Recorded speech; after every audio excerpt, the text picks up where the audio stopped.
Welcome back, everyone, to another episode of A.IdlePodcast, the podcast where I do a weekly book review. This week, I read How to Fight a Hydra, Face Your Fears, Pursue Your Ambitions, and Become the Hero You Are Destined to Be by Josh Kaufman. A very long title for such a short book. Now, this is the story of the path to defeating a Hydra. Through that, we follow the protagonist and how he is positioned as the mirror image of a successful being.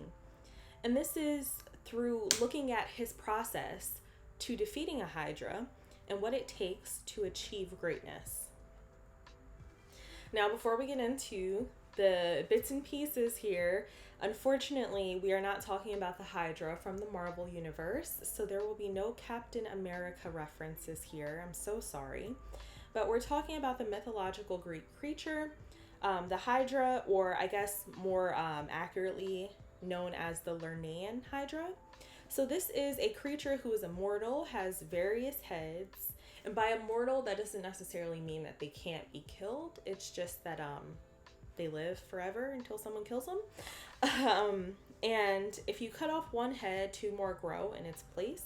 So it's very difficult to defeat them. So that's why this is such a challenging journey off the bat, because if you do chop off one head, two more are going to grow in its place.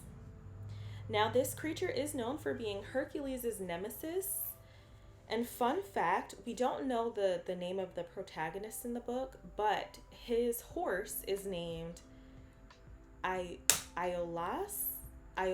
something like that. I have the spelling here, but I just don't know how to say it. But that is also the name of Hercules' nephew, who also accompanied him on a few occasions when fighting Hydras. So a little historical relevancy here. Now, the author Josh Kaufman is, he's an author that has released books before this. And two of those are the Personal MBA as well as the First 20 Hours. So these are more related to the business field. And what this shows us is that he does have a very researched history as far as his acumen goes with business dealings and just professional success. And it doesn't seem like this book really falls into that until you really get to the end and recognize all of the lessons that he is displaying.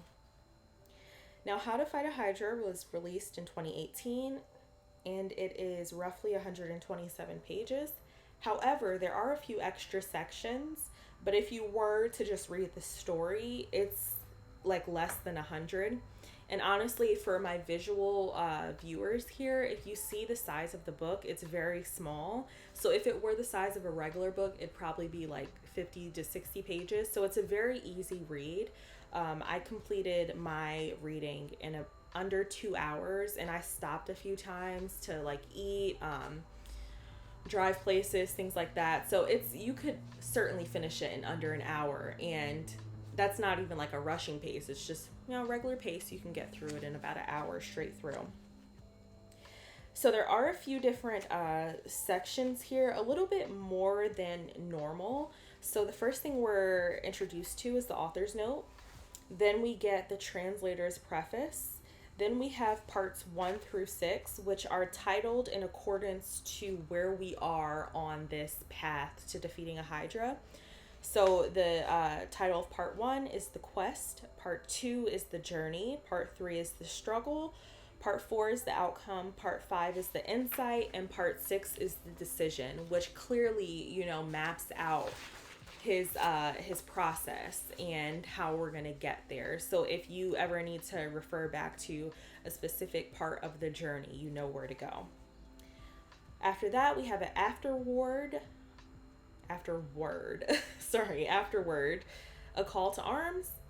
Then we have the author's commentary, and we have preparing for your adventure. So that's a little bit more than normal. Usually you get maybe a preface and the author's note, and then like the bibliography and things like that.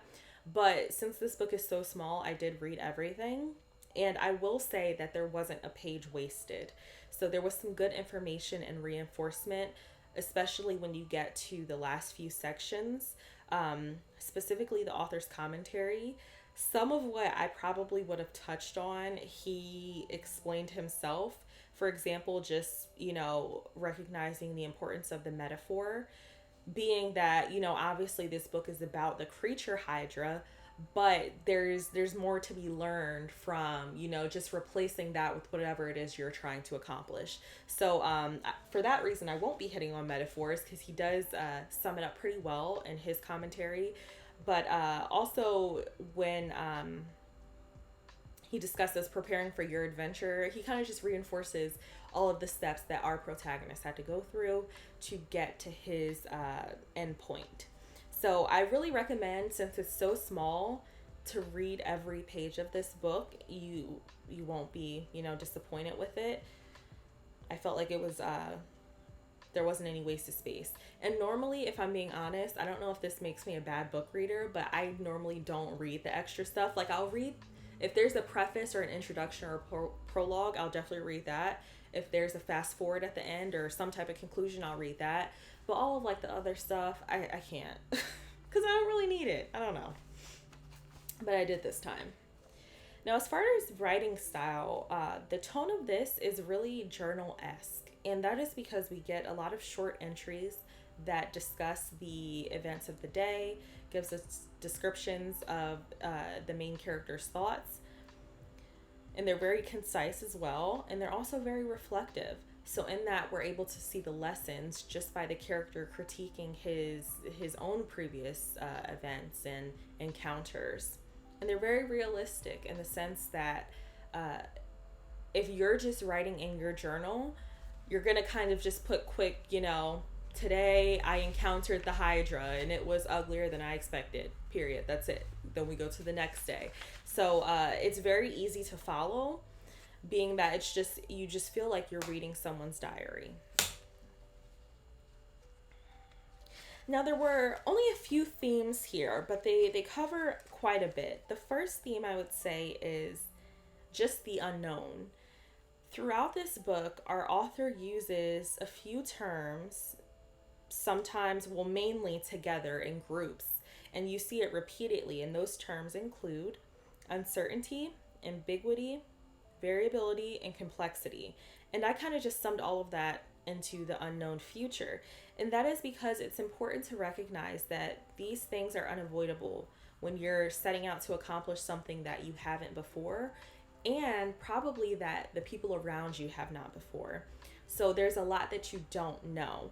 And so recognizing that you're gonna at some point be uncertain, you're gonna maybe even question your motivations and why you even are here on this journey, that's normal. And I like that the author specifically, like, you'll see it in the book, there's a couple points towards the end, it's either in the commentary or the preparing for your adventure section, where he mentions this. Also within the character's narrative, you see these words pop up as well. So I think it's important to note that these things can act as fear, but it can also act as motivation for you on your journey. Just recognizing that everyone at some point is going to encounter this, and any action that you take is going to maybe send you on a very different path than you expected. Our character kind of encounters the unexpected in his journey, and you'll see how he deals with that. But just, the complexity of the future, you don't know what's going to happen, and every action that you take now is either going to contribute to that future, or it's going to take you in a different direction. You just don't know. And so the first step, I think, is really just accepting that there's going to be uncomfortable periods on your path to, accomplishing your goals and your success. Now, the second theme is really summed up by Kaufman. It's going to be difficult before you begin, so prepare accordingly. Preparation is very important in daily life as well as in accomplishing something great and something big. But that also includes setting a goal. What are you trying to get out of this? You need to set a clear end point, and that'll put you on the path. But then you have to start. So depart for your journey. Actually go out and start doing some of what you want to do to get to that goal. Along the way, you need to observe and you need to document. In this case, with our character, they journaled, and that's how we're able to read this story. But then reflect, being able to acknowledge, what happened previously, what happened maybe during the day, if you're journaling by the day. And in this, we see a lot of that in the further sections in the book. We see a lot of reflection, and that's because, more of the story has passed, and he's able to look back on more of his journey and just assess how to move with that information. But probably the most important thing is learning, accepting defeat as a part of the journey, but not the end. And what I mean by that is there are going to be times when maybe the goal that you set out to accomplish, you realize that's not ultimately what you want or what you need. And so maybe in that sense you are defeated, but you're on this new path. Or you maybe just literally hit an obstacle in the road, and you can end there and that'll be the end of that. But things aren't always going to go the way that you want them to go. So it's important to kind of push through things and not just sit in that defeated attitude and mindset, because that could be super detrimental to you going forward, obviously. Our protagonist says, no matter how careful you are, you will make mistakes. So as equally important as documenting these mistakes, you need to go back and reflect and learn from them, and then, adjust your approach going forward. And lastly, adventure. The most important theme. I think this is the reason this book can be marketed to so many people, is because everyone has a point in their life where maybe everything is going well and it gets boring. You have nothing to stress about. You're going to your job, or maybe you're dropping your kids off to school. It gets really monotonous. So adventure is really used to combat boredom for a lot of people. And so we can all, relate to that. On the back cover of the book, actually, Kaufman says that this is a survival manual for ambitious adventurers. So if you liken yourself to that term, this is certainly for you. But also, just our protagonist is going on an adventure. He literally is setting out. That's one of his goals, is not only to defeat a Hydra, but to just take this journey by himself, so he knows that he's capable of doing it. Now, there's also an emphasis on uniting artists and entrepreneurs, and I kind of look at this as the whole left brain, right brain argument, where some people are more logical and analytical, some people are more creative and, just artistic. But really, we can all find a common ground in this, because again, who doesn't want a little adventure? Now, everyone's adventure may look different, but that's cool. Alrighty, so when it comes to this book, in my review, it was certainly different than I expected. I didn't really have expectations. I'm gonna be honest. I was in the middle of watching the Loki series on Disney Plus, and I was scrolling through Instagram, and I saw this book, and the first word I read was Hydra, and I was like, oh, bet, I'm just gonna order that. So I got it, and turns out it's not about Marvel. It's about the actual Hydra creature, which was cool, but I really didn't have anything that I was looking for in this book, so I wasn't really disappointed. It was just kind of different than what I thought. That's also my fault, though, because clearly the title will tell you what it's about. But I will say that I certainly appreciate Kaufman's business acumen, because when you kind of flip it, once you digest the story, you're able to really, apply this to your professional life if you'd like, as well as personal. And he just ultimately incites the ambitious to just go for it. And that's one of the reasons that is because the book's personality is different than, your average self-help book, quote unquote. That's because this book has a storyteller spirit. And what I mean by that is, oftentimes with these self-help books, you'll find that it's almost like a professor is inside of them telling you exactly what you need to do to fix your problem. So let's talk about how there will never be a point where you pick up one book and it fixes all of your problems. It's just not going to happen. Everyone has, everyone may deal with similar things, but there's some unique ingredients going on inside of you that need to be addressed uniquely.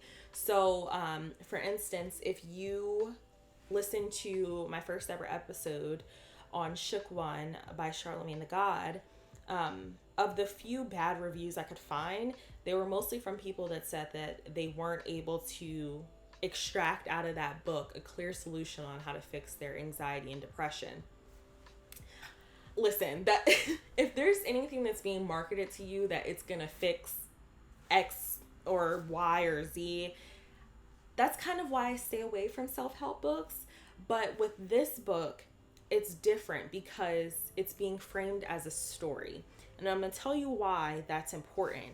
It's because, one, the author is not telling you what you need to do. The author is showing you a few lessons through a fictitious character. And that's important because people they're able to digest, character faults or lessons and mistakes easier if they can attribute it to a fictitious character than themselves. So maybe a week or two after reading this book, you're able to say, hey, I know where I messed up. I know where I stalled on my journey. Let me get back on the path or something like that. But it's easier to look at a character and say that they're doing this wrong and then kind of, let that sit in the back of your mind. And then the next time you encounter a situation, you're able to bolster that and say, hey, I already learned this from this book, so, I'm ready for it, than to just be told that you need to go exercise more and then you'll, be done with anxiety. That's totally not the case. It may be for some people, maybe one person, but it's important to kind of acknowledge, it sounds bad, but like that old saying goes, wise people learn from other people's mistakes. So it's just easier to learn from fictional characters than it is to, sit with yourself sometimes. That's the hard truth. But I do like how this was framed, and it reminded me a lot of The Alchemist. I would say that, and for anyone that wants to listen to that episode, I did review that in season 2, episode 5. Now, season 1 and 2, for those of you that don't know, I don't have visual episodes for that. So those are just, audio streamings that you can find on Spotify, Apple, all that good stuff. But The Alchemist is very similar in the sense that it's a storytelling kind of folktale frame, and you're able to learn from the character and look at all the mistakes that they made, all the successes and accomplishments that they did. It also emphasizes perseverance, the essence of the journey. It's important to learn along the way. Kaufman says that the cause of our discontent is that we want to be assured of the outcome before we invest. That's not always the case. We see both of our characters kind of going into their journeys blind and kind of learning as they go. They have a goal, but they just don't know how they're going to get it. They're just going to work hard, and, we see that they get some sort of a good ending, I will say.